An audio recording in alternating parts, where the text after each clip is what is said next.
All right, welcome back to Served. Fun guest today, at least we hope. Funny guest anyways. Michael Kosta, a host from The Daily Show, is on with us, and people are saying, well, why the hell are you having a Daily Show comedian on your nerdy tennis podcast? Michael Kosta, Division I tennis player, played at University of Illinois, 864 in the world, tried to make it as a professional tennis player. Michael, that's the obvious path to becoming a stand-up comedian and a host of The Daily Show, right?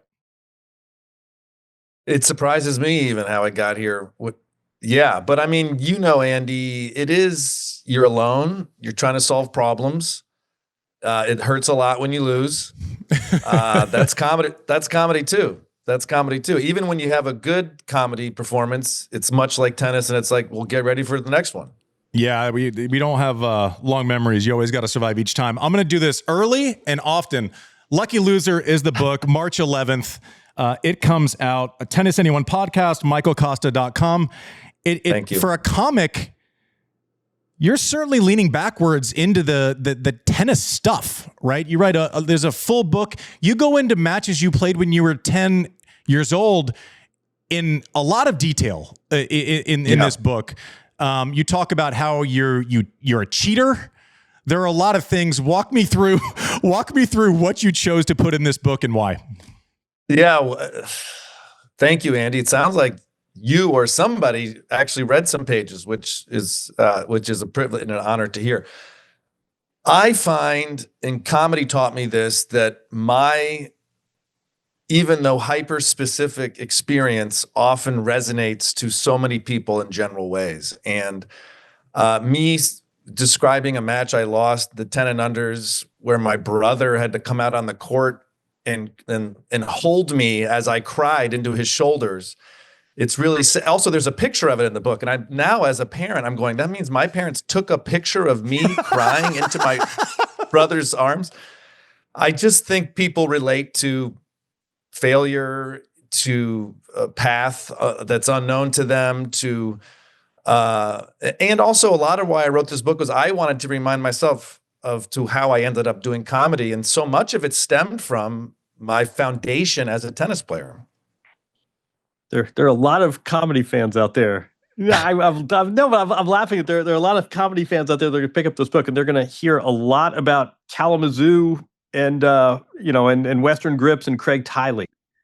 But I want to go back because I think we've talked about this before, and how there's some real parallels to you're pinballing around and you're up on stage and you're trying to get your ranking. I mean, the journeyman, the road comic versus the journeyman tennis player, there's some real overlap.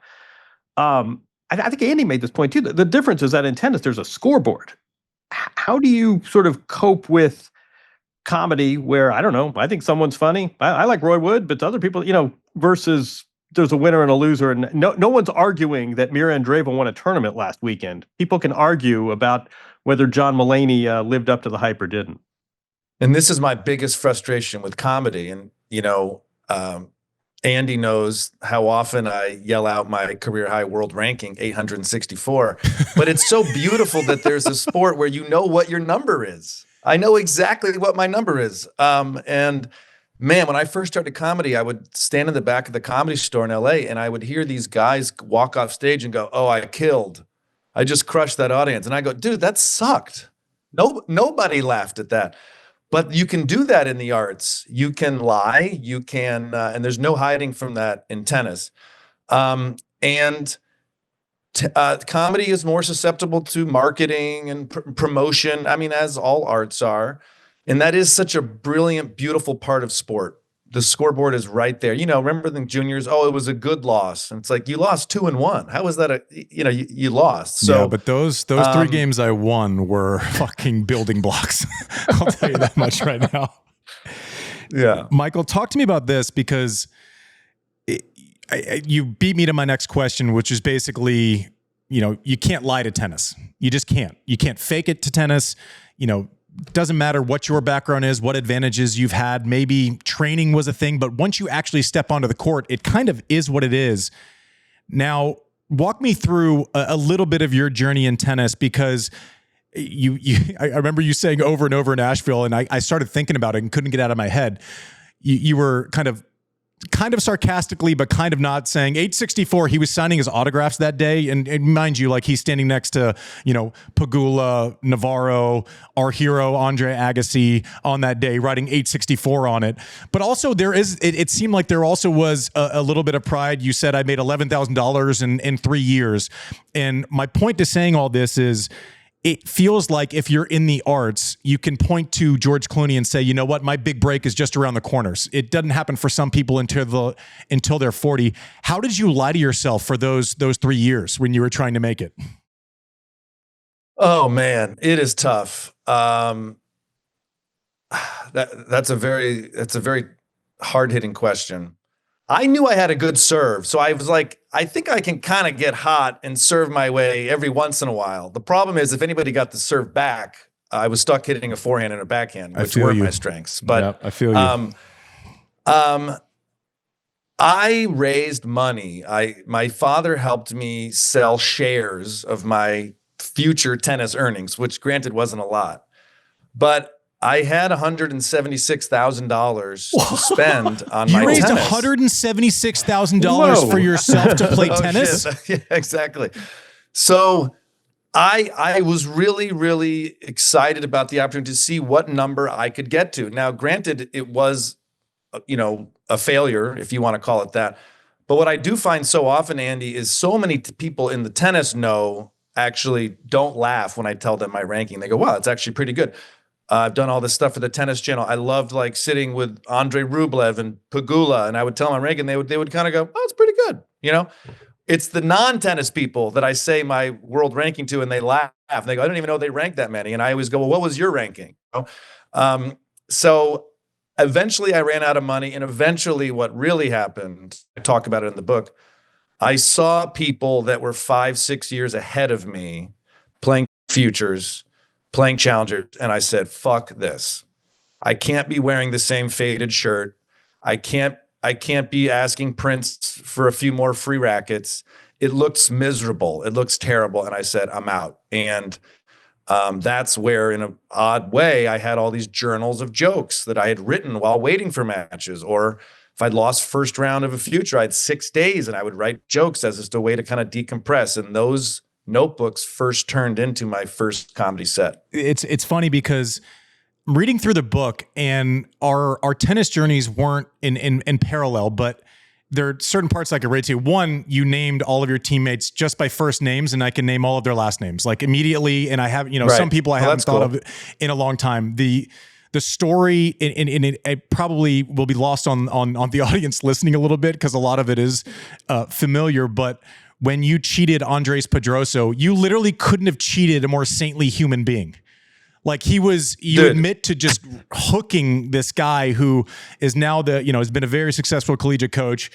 And if you're like Andres Pedroso is not in my daily orbit, never really has been. We crossed over a little bit.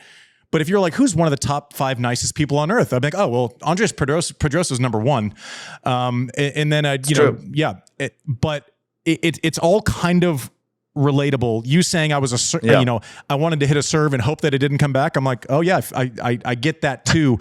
So regardless, irrespective of kind of different levels and who got to where, a lot of these stories are very relatable. Even, I had a completely different tennis jersey. I experienced Craig Tiley on the tournament director side. You experienced him as a coach. So for me reading it, it still felt like a very small universe and world. Thank you. That was the point. That's the goal. So many people outside of the tennis world, publishers, comedians, when they hear tennis, they go, I don't want a part of that. I don't want to just I don't want to buy a book just about tennis. I kept promising people, I know tennis is in the title, kind of. It is entertaining. People will relate. The fact that Andy Roddick, world number 1, just said that we had somewhat similar parallel paths I'm hoping means I proved the point. I saw Andres Pedrosa at the U.S. Open 2 years ago, and I walked around the stadium so I didn't have to run into him. I mean, that's how badly I still feel. 25 years later, I don't even know what to say to the guy. So I wrote a chapter about it. Hopefully he reads it, but I do apologize to him officially. And yes, one of the nicest guys ever. And leave it to me to somehow cheat. One of the nicest guys ever. You're the Carlos Mencia of line calling. Come on. Wait, go back to what you said. So you have a $176,000 bankroll. That's pretty good. I mean, I was looking, and I don't say this pejoratively, but I mean, I think your last result, I looked it up on the ATP website, $118, Mississauga. That's a tough life. And you say, I see these guys and they're I'm thinking of challengers. You've seen these guys, they're 5 years older than you. They're not making progress. And then you say, fuck that, I'm done with tennis. I'm going to go tell jokes at Giggles in Toledo, Ohio. I think, do you remember, I think it was Columbus, Ohio, right? Where we first met? Correct. I think you came to see me at Columbus, Ohio at the Funny Bone. At the Buffalo Wild Wings. I still remember your first joke. Right? I spent I spent last night in La Quinta Inn. That's Spanish for shithole near the airport. Yes. Andy's laughing at that. No, but seriously, you're done with tennis and you say, I can't be bouncing around like this. And then you embark on a career where you're bouncing around again, trying to work your way up. Yes, but tennis had this incredibly important bridge for me. University of Michigan was hiring a new head coach, and they hired Bruce Burke, who's now the head coach at University of Texas. And Bruce was my assistant at Illinois. And so I had a soft landing in that I could go back to Ann Arbor. Bruce hired me as the assistant. Now, when he hired me, that afternoon, I drove to a music shop and bought a microphone and a microphone stand because I wanted to start pursuing comedy. So it's not a good sign when your new hire plans on his next career that day. But Bruce didn't know that. And tennis coaching at Michigan served this beautiful bridge for me because Ann Arbor is this wonderful arts town, college town. There are open mics. There are comedy clubs.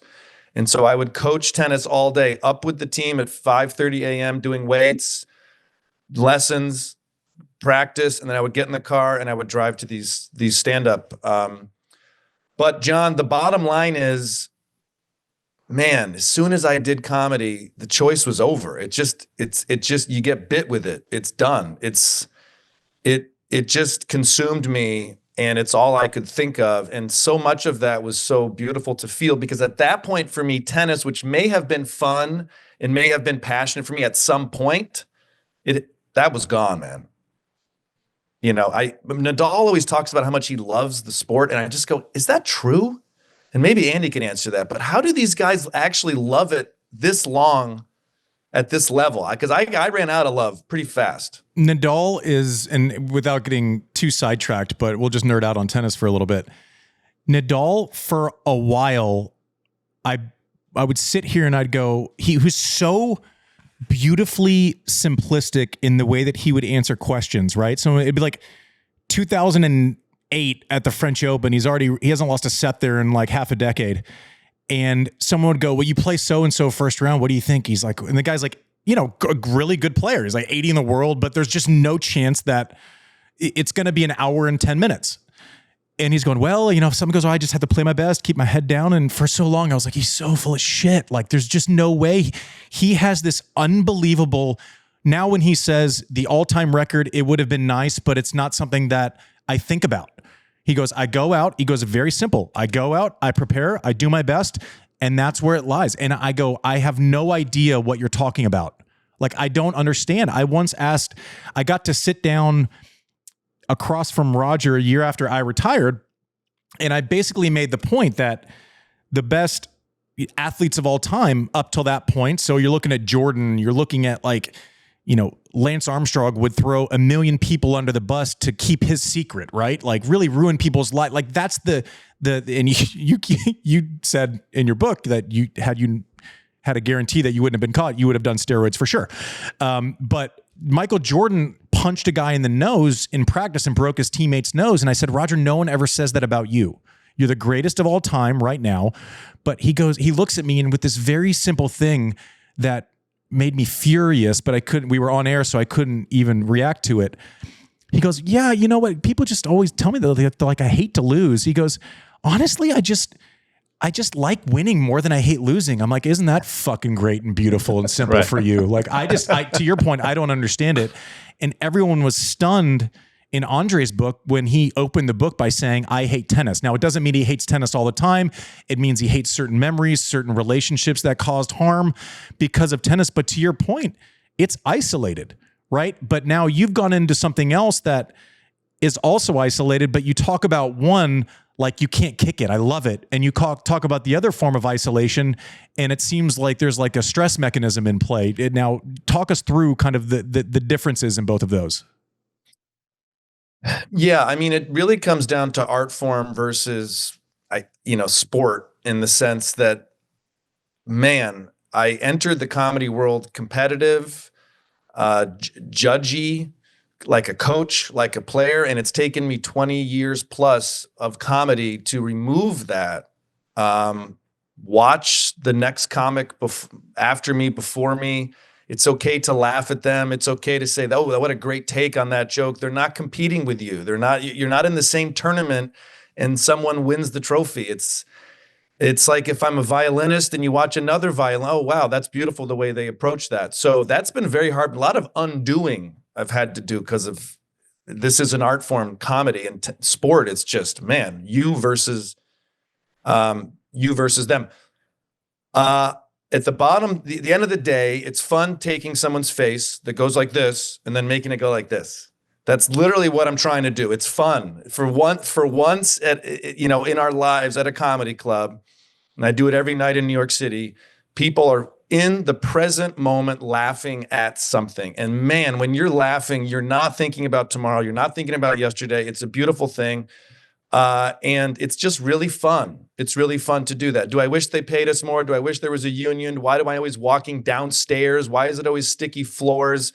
Why does the club owners seem to be more worried about selling mozzarella sticks than promoting the comedy? Yes, all that shit is true. But at the end of the day, it's fun to change your face from this to this. Can I just translate his faces real quick for our audio listeners? One looked like a bitter beer face, and the other one looked like Phil Mickelson all the time. They're going to say Roger Federer all the time. Well, that's it. But the smile is just a manifestation, right? It's really about you're connecting. You are saying something that's resonating with the audience. In tennis, we talk a lot about adjusting, right? There are mid-match adjustments, and we have on-court coaching so a player can make adjustments. What are you doing on stage, mid-match, mid-set, when you're, when you're eating it, as all comics at some point do, when you're not feeling it from the audience? What are you doing to adjust in the middle of a comedy set? Yeah, good question. There is, depends on what type of comedy you're doing and what type of comedian you are. I kind of go in with a game plan that I'm going to stick to 80% of the time. I definitely start politically up front. I want to see where we are, where we stand. I'll make fun of, I'll make fun of the left. I'll make fun of the right. I'll see where we're at. But then after that, a lot of this is my personal point of view, family experiences, living different places. And so that's pretty, there's not too much that needs to be adjusted. There were times when all I talked about was sex, and you would do your first sex joke and you're like, oh shit, this is going to be a long 25 minutes. This is going to be a long hour. They don't like it, or it's going to be an easy hour. When they're laughing, your time, the material you have goes even longer. You can do longer. When you're not laughing, the 30 minutes of material turns into 5 minutes. You are making adjustments, and so much of what happens as a comedian when you become more comfortable on stage is you are calm and composed, and you can make those adjustments because you know how to do that. But when you start bombing, sweat starts coming, armpits, ass, hamstrings, socks. I mean, I've bombed so hard, I've had to change my socks. And when that panic kicks in, I don't know if tennis is like that. I mean, I've certainly bombed on the court and, blown matches, but it sucks. It sucks. And man, is it personal. These are jokes you wrote. These are about your life. This is your heart. This is your mind that's being rejected. In tennis, sometimes it was like, the guy just played great. I can't like kill myself over that. You are making adjustments. There was I was coached for a couple of years by a guy named Jimmy Connors, Michael Kosta, and he had this saying where like you'd be in practice and you would do something well, right? You would do what you were supposed to be doing. Some guy runs full sprint, picks one up off his ankles and hits a passing shot or something. And he would always say, operation successful, sometimes the patient dies, right? Like, so you kind of keep going. And I never forget that. I repeat it to anyone who will listen, where it's like, just because the result wasn't what you wanted, like, you know, it's like the good loss, right? When you lose 2-1 and 10 and unders, it's the same. I love that. I love that. One thing I want to get you made me laugh at the Nashville, Andy, on the court. What did you say? It had to happen to someone and it happened to you. That made me laugh. I forget what happened. Somebody took it. I never heard that before. That made me laugh. Yeah, it was gonna happen. One thing I took away, because you spent a couple chapters on your college coach, Craig Tiley, who is now the tournament director of the Aussie Open, the heaviest hand in tennis Australia, and he's done an amazing job from a business perspective. He's been a 12 out of 10 down there, always exploring, always curious, always looking to make changes in the positive way, thinking 5-10 years ahead. And you made this point where you were basically talking about him, and then you made the point, well, all tennis players are competitive. But with the parallel I drew from the way you described Craig is, we define competitive as someone gets on the court and you can see their sweat, you can see they're trying hard. But the thing that I took away from the Tiley chapters is, no. That's not competitive. That's trying really hard. But I always had a hard time on tour. You would see these hot prospects and they would give their all and they would really be like assholes and elbows for 2 hours during practice. And then in the 20 hours between practices, they thought about it zero. And they took zero accountability for, I think competitive was getting the right sleep. I viewed competitive as eating the right food, being organized. In the Tiley chapters kind of separated out. Everyone wants to win. Like, you win, you lose, you choose win. Like, everyone can try hard, right? But I think real competitiveness is like, I guarantee you Iga Swiatek is sitting at home right now, pissed off that she lost to Andreeva like last week, and she's working and doing. I think that's actual competitiveness. I think when we say competitiveness, we're actually talking about discipline a lot of the time. Is that true in comedy, or do you wing it a little bit more? Before we got on air, I'm guessing you're a little more organized because you're doing our podcast right now from the Daily Show studios. We shoot on Mondays to release on Tuesday mornings. But you said you're in on a Monday because that's the Jon Stewart day, and you're there just watching? Learning, man. I mean, his morning meeting, when you host the show, you have this morning meeting at 9 a.m. where you go over the clips and you kind of share your point of view about this stuff. And that's what starts to form the show for that night. On Mondays, this is what I love about Jon Stewart. He walks in, shuts the door behind him like a college professor, and starts. And I sit there and I look up like a little boy looking at his father and just go like, he's got a plan. He's ready. He's launched. And then I start to get pissed at myself that I don't walk in the door that way. I walk in going, what clips do we have? What's my take on this? I mean, and so I'm just like not trying. And this is what's so dangerous in comedy. You can't copy someone. Never. I mean, that's like the rule. If there's any rule in comedy, you don't steal and you don't copy. But what can I take from him? He walks in with such a plan. You bring up such a good point about Craig. I mean, Craig used to get furious when the other coaches at Illinois would say, hey, Craig, how come you always get the best athletic trainer? Why is your academic advisor always the best one? And Craig would get furious. And you think that's a coincidence? Do you think that that's just because I got assigned the best? That's what this job is. Every little facet I'm going to do, like you said, 12 out of 10. I hope he likes the chapter on him. I mean, I didn't write it so he would. I still have father issues with Craig. I can't walk down a street in New York and see a piece of trash on the ground and not think Craig's telling you to pick it up. I mean, he's just in our head. I mean, the Illinois tennis team still has a group text where it's like, man, we have issues with Craig. I mean, we still think about him and he still influences us. But also, I talk about in the book, at one point, he left me a voicemail that said, hey man, I just saw a comedian on TV and you were much funnier than him. If you ever want to do comedy, you should do that. You'd be great at that. That little seed planted in my head, that might be why I'm sitting here. So very, very influential, positive guy, coach, who also fucks with your head a little bit. It's like the Lorne Michaels of college tennis. Yeah, yes. You want to tell, because Craig has actually told this story about you. Do you want to briefly tell the Santa Monica Pier story? I mean, I think it was a promenade, actually. Santa Monica Promenade. Yeah, he used to do all these team challenges, and one of them one year we were in Santa Monica, California, was which of you, they have all these street performers out there, which of you can procure the most amount of money in your street performance. None of us really had any other skills other than tennis. So I just bought a American flag Speedo swimsuit in Venice Beach and wore that and goofed around on the stage, or not stage, the street for a little bit. And I think I made like $12 or something. So that's not bad. That's actually more than I got my first comedy set, now that I think about it. Michael, thank you for coming on. I hope everyone gives this book a read. I don't think you need to be an absolute tennis nerd to take something away from this book. You don't need to know that the teammate that said he was going to win the U.S. Open that didn't, last name is Ramey. You don't need to know that Graydon, who said he needed your car when you were driving to lose to Jack Brasington, said, take someone else's car. You don't need to know that the party at Carrie's was Carrie Franklin's. I can only assume.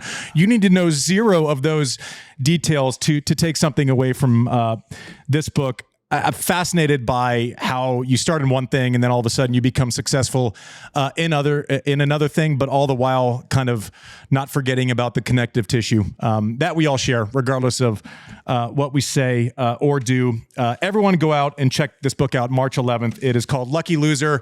There he is right there. Michael Kosta, Tennis Anyone podcast. I guess if you're done listening to this one and you still have an appetite for more, you can go check that one out. MichaelKosta.com. Go see his tour dates and go laugh at him. We can say that now, right? Don't do it in tennis, but definitely go laugh at him. You can definitely laugh at me. I encourage it. Andy, I was playing a future, deep Mexico, second round qualifying when you won the US Open, and we were all sitting in the tiny, no air conditioned tournament director / athletic trainer / future area watching you win. And I just, it's a privilege to even know you and chat with you. And I'll never forget that. I was at like the bowling alley version of tennis watching the pinnacle. And now we both have podcasts. So that's weird. But thank you for having me. Awesome. Everyone go check out Michael Kosta. Lucky Loser, everyone, March 11th. Thanks for coming on. Thanks, guys.